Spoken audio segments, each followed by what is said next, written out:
Hello बच्चों। Last time हमने आप लोगों को लवक के बारे में बताया था। लवक कितने प्रकार के होते हैं। आज हम लवक के कार्य बताएंगे और लवक के कार्य में सबसे पहले लेके चलते हैं क्लोरोप्लास्ट। क्लोरोप्लास्ट में उपस्थित जो भी वर्णक होते हैं वो सूर्य के प्रकाश को जब पाते हैं तो कार्बोहाइड्रेट का निर्माण करते हैं। किसका निर्माण करते हैं? कार्बोहाइड्रेट का। ठीक है। और ये कार्बोहाइड्रेट पेड़ पौधों के प्रगति के लिए सहायक होते हैं। ठीक है।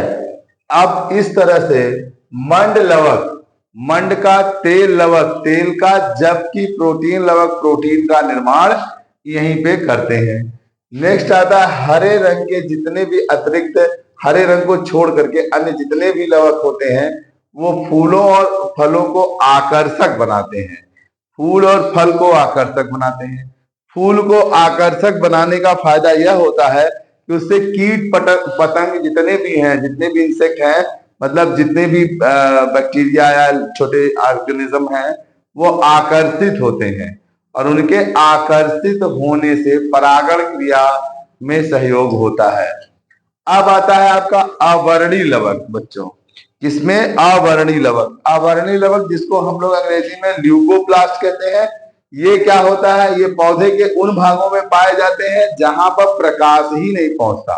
पौधे के उन भागों में पाए जाते हैं जहां पे प्रकाश ही नहीं पहुंचता है और ये रंगहीन होते हैं, इसीलिए अनियमित आकार के होते हैं। स्ट्रोमा और पटलिकाओं का इनमें अभाव होता है।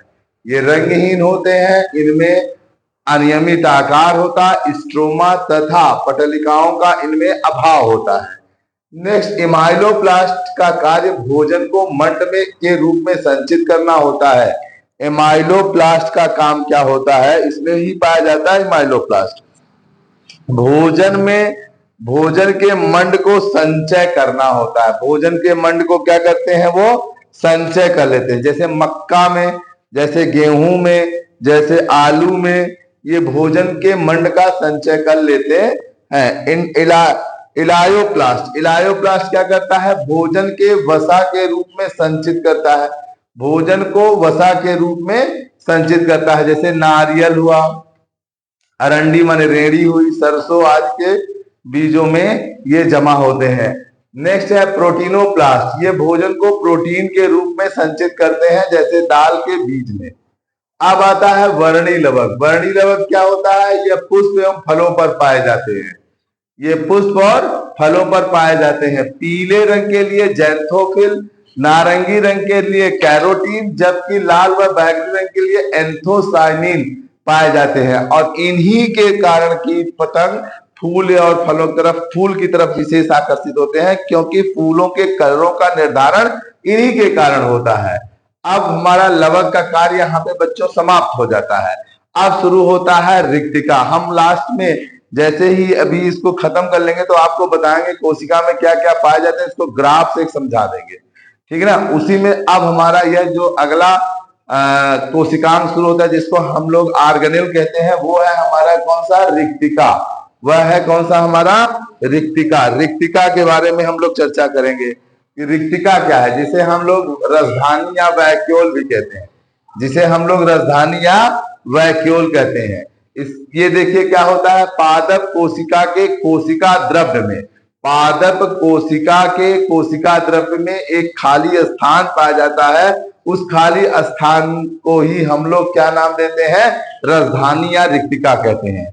इस रसधानी के चारों तरफ एक झिल्ली होती है, एक आवरण होता है। ठीक, जिसे हम रसधानी कला या रिक्तिका कला कहते हैं। ठीक, इस रिक्तिका में रिक्तिका रस भरा होता है। इस रिक्तिका में रिक्तिका रस भरा होता है, जिसे हम खनिज लवण, कार्बोहाइड्रेट, एमाइड, एमिनो अम्ल, कार्बनिक अम्ल जैसे बहुत सारी चीजें उसमें उपस्थित होती है। ठीक, और ये हमारे लिए भोजन संचय का भी कार्य करती हैं। वाह, अच्छा, अब इनके कार्य में देख लीजिए। ये कोशिका की स्फीति, टर्जिडिटी को बनाए रखती है। साथ ही में कोशिका के लिए भंडारण का काम करती है। इसमें एंथोसाइनिन जैसे पदार्थ पाए जाते हैं, जिनके कारण फूल और फलों के रंग क्या होते हैं? रंगीन नीला होता है, लाल या नीला होता है। एंथोसाइनिन के कारण इनमें फूल किस कलर का होता है? लाल या नीला होता है। इस तरह से बच्चों राजधानी की भी कहानी हमारी आज समाप्त होती है। अब हम इसके आगे नेक्स्ट टाइम पढ़ाएंगे। धन्यवाद।